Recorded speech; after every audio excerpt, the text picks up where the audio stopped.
বিশ্ব রাজনীতিতে ভয়াবহ নৈতিকতার অভাব, বিনা কারণেই একটি দেশের সার্বভৌমত্বে হস্তক্ষেপ, বিনা কারণেই দেশের প্রধানকে, রাষ্ট্রের প্রধানকে এবং একটি মতবাদের প্রধানকে হত্যা করা, একটা স্বাধীন রাষ্ট্রের প্রেসিডেন্টকে তুলে নিয়ে গিয়ে জেলে পুরে দেওয়া, এক ভয়াবহ বিশ্ব। আমরা যারা কিছুটা পুরনো মানুষ, কিছুটা বলবো কেন, পুরনো মানুষই, আমরা বেড়ে উঠেছি গণতান্ত্রিক একটা ব্যবস্থার মধ্য দিয়ে, চিন্তার মধ্য দিয়ে। আমাদের ধ্যান ধারণা চিন্তা ভাবনার মধ্যে সবসময় গণতান্ত্রিক চিন্তা ভাবনাই আছে। আমরা মানবিক মূল্যবোধে বিশ্বাস করি, আমরা মানবতায় বিশ্বাস করি, আমরা গণতন্ত্রে বিশ্বাস করি, আমরা প্রতিটি রাষ্ট্রের স্বাধীনতাতে বিশ্বাস করি। এই মানুষগুলো আমরা এখন অত্যন্ত কষ্টে আছি। চতুর্দিককার অবস্থা দেখে আমরা কেমন যেন হতাশ হয়ে পড়ছি। বাংলাদেশে ঠিক একইভাবে অস্থিরতার মধ্য দিয়ে আমরা এগিয়ে চলেছি। আল্লাহর কাছে হাজারো শুকরিয়া জানাই যে আল্লাহ তার অশেষ রহমতে বাংলাদেশের মানুষ এখনো সঠিক সিদ্ধান্ত দিতে বিচলিত হয় না, দ্বিধা করে না। ডক্টর শাহেদা রফিক ছিলেন সেই জাতের একজন মানুষ যিনি সত্যকে সত্য বলতেন, কালোকে কালো বলতেন, ন্যায়কে ন্যায় বলতেন, অন্যায়কে অন্যায় বলতেন। আমার প্রায় মনে পড়ে, বিকজ একসাথে কাজ করেছে দীর্ঘদিন। তিনি রাজপথে আমার সঙ্গে হেঁটেছেন, তিনি স্লোগান দিয়েছেন। তিনি কিছুক্ষণ আগে আমাদের ব্যারিস্টার সাহেব বললেন যে মামলাও হয়েছে তার বিরুদ্ধে অসংখ্য, কিন্তু সবগুলোকে মোকাবেলা করে, সেই চ্যালেঞ্জকে মোকাবেলা করে তিনি কিন্তু সামনের দিকে এগিয়ে গেছেন। আমি আজকে একটু বলা যায় যে কষ্টই পাচ্ছি যে আজকের এই ভালো দিনগুলো যখন কিছুটা সুখের সম্ভাবনা দেখা দিয়েছে, যখন কিছুটা ভালো ভবিষ্যতের সম্ভাবনা দেখা দিয়েছে, মানুষের জন্য কিছু কাজ করার সম্ভাবনা দেখা দিয়েছে, তখন তিনি আমাদের মধ্যে নেই।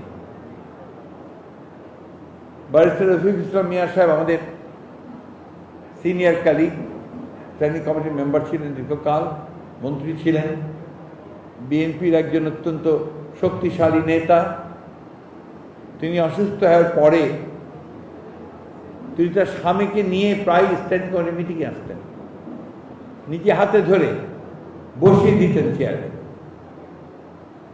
এবং তার যে অদম্য একটা স্পৃহা ছিল যে রাজনীতিতে আমাদের বিজয় অর্জন করতে হবে, আমাদেরকে ফ্যাসিস্ট শক্তিকে পরাজিত করে গণতন্ত্রের পতাকাকে ঊর্ধ্বে ওঠাতে হবে।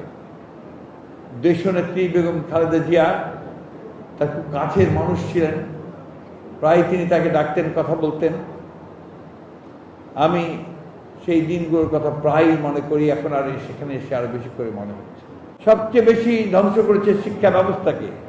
আমার পাশে দুজন ভাইস চ্যান্সেলর আছেন, তারা একমত হবেন যে শিক্ষা ব্যবস্থা সত্যি অর্থেই ভেঙে পড়েছে। এটাকে আবার টেনে উপরে তোলা, প্রতিষ্ঠানগুলোকে গড়ে তোলা, রাষ্ট্রকে সত্যিকার অর্থে একটি জনকল্যাণমূলক রাষ্ট্র গড়ে তোলা, মানুষের অধিকারগুলোকে প্রতিষ্ঠা করা,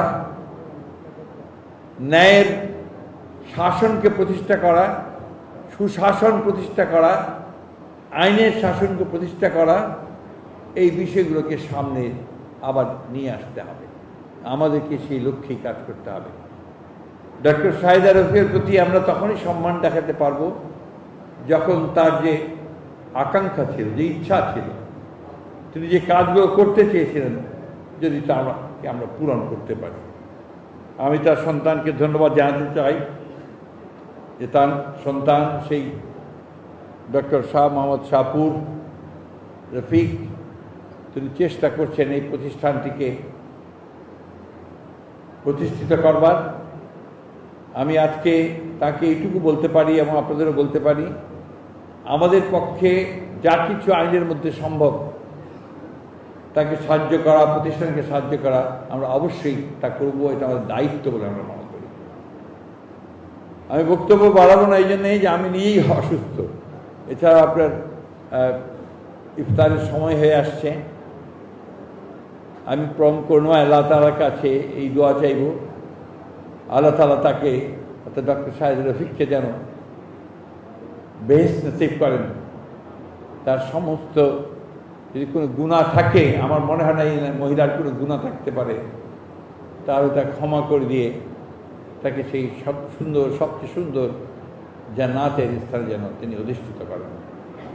তার সন্তানদের কাছে আমাদের সমবেদনা জানাচ্ছি এবং এইটুকু প্রতিশ্রুতি দিতে পারি যে আমরা তাদের এই প্রতিষ্ঠান শুধু নয়, তাদের চলার পথে আমরা তাদের পাশে থাকব। ডক্টর শাহেদ রফিকের যে আদর্শ, সে আদর্শকে সামনে নিয়ে তারা যেন এগিয়ে যায়। ভালো কাজ সবসময় এক বাধামুক্ত হয় না। আমাদের দুঃখ হয় যখন বেগম রোকেয়ার মতো মানুষকে, এই মহিলাকে, নারীকে আমরা যখন দেখি যে কোনো মানুষ, কোনো মহল অবজ্ঞা করে। আমি সেই কথাটা বলতে চাই না যে কি বলেছে, এটা আমাদের দীনতা, আমরা যে কত দিন তা প্রমাণ করে। আমরা মাথা উঁচু করে বলতে চাই যে ডক্টর শাহেদ রফিক ছিলেন আমাদের বেগম রোকেয়ারই একজন পাশের মানুষ, যিনি সংখ্যাকে এগিয়ে নেওয়ার চেষ্টা করেন। আমরা গৌরব বোধ করি তার জন্য এবং আবারও আল্লাহ তাআলার কাছে এই দোয়া চাই যে আল্লাহ তাআলা তাকে যেন বেহেশত নসিব করেন।